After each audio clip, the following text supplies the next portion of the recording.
How's this height? Is that good? It's 2003. It's Halloween. It's a Friday night. It's 3 a.m. I'm a college sophomore, and my friend and I are getting on the Night Owl bus at City Hall. So the Night Owl bus at City Hall, this was before the subway ran 24 hours. So it would just wait till everybody got on at City Hall, and then it would go up the Broad Street line. And that's how Gary and I would get home to Temple. So we're also very drunk. So we get on the bus, and we're sitting there waiting for it to fill up. And this white couple comes and sits down on the bus. And then, and the people keep filling in. And as everyone else is filling in, they're looking around and they're noticing the racial makeup of this bus it's African-American, me and Gary, and them. So they keep looking around, and by the time it's like standing room only, they look at each other, give this worried look, and they get off the bus. So when I grew up, I had no concept of racism. My grade school was half black, half white. We just treated each other with respect. I had no idea that people we were all the same. To me, I just didn't see it. Then when I got to high school, it was 90% white, and I found out that racism, it does exist, and it's not just cartoony KKK racism, it's that whole gamut of casual racism that, everybody thinks doesn't exist. So that has been bothering me, since high school to this day, because all of these guys and we look alike. So in my mind, I look like a racist, and I am always adamant about trying to let people know that I'm not a racist.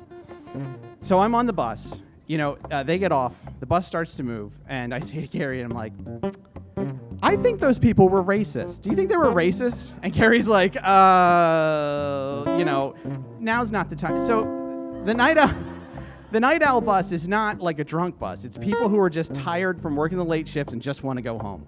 So Gary's like, So the guy behind us, however, would like to make this an issue. And he says, to the whole bus, he addresses the entire bus, and he's like, can you believe those people? They got off the bus. This is outrageous and all. And he's going on and on for like 2 minutes. And everyone in the bus is now staring at him. And Gary and I are sitting right in front of him, so they're also staring at us. So there's a tension. And the vibe is definitely on the bus that we're not into this.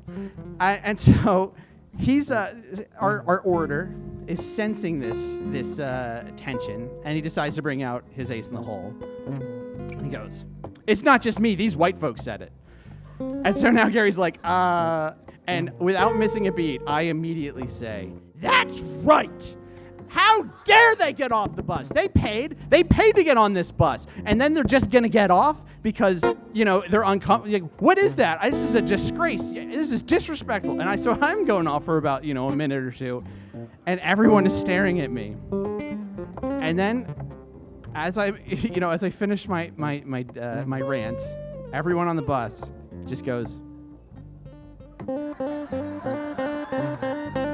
okay, all right. And then they all just turned back to their lives, and that was it.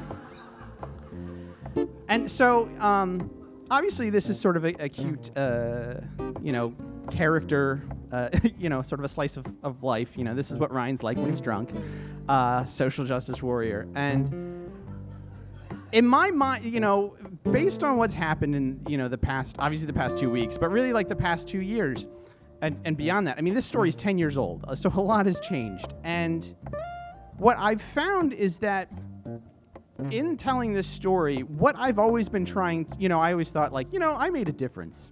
I made people's lives better. I don't know how that would have happened because I didn't do shit. And so what I realized in telling the story is that I've been trying to get back to this place that I was in when I was in grade school, of a place where there was just racial equality, just racism didn't exist. And that place didn't exist. That was just in my mind. That was just this place that, existed in my little bubble. And with everything that's happening right now, what I've realized is that I need to, and I think we all need to, is stop telling the people on the bus that we're allies. I mean, we need to dial that back, and what we need to start doing is telling the people who got off the bus that this is not cool. Because what I've learned about racism, having not experienced it and then experienced it, is that it's not the crazy KKK supervillain Nazis of the world that are really, causing it. It's that level of just casual racism that's just the foundation of it. And if we're going to stop the really crazy shit, we need to stop the lower shit. So the next time you see someone get off the bus, say something.